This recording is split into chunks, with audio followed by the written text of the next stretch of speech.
prisoner had one obsession every single day, getting up close to the guards, eyeing the keys on their belts. Back in his cell, he'd sketch every detail of those keys.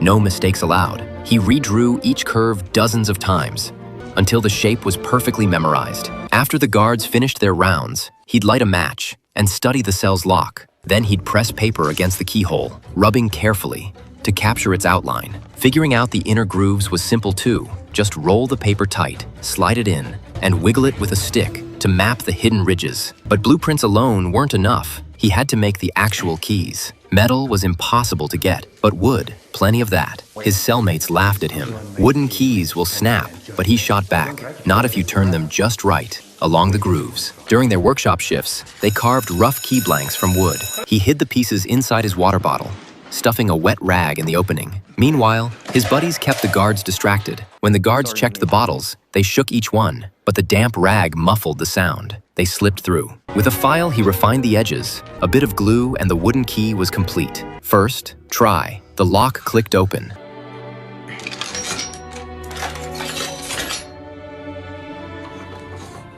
As the door swung free, he took a deep breath, that first taste of freedom. But escaping meant needing every single key, so he watched the guards like a hawk, memorizing each key's shape. Every new one he made, he tested over and over. Then disaster. One key got stuck in the lock. As the guards approached for inspection, he panicked, digging at it with a screwdriver.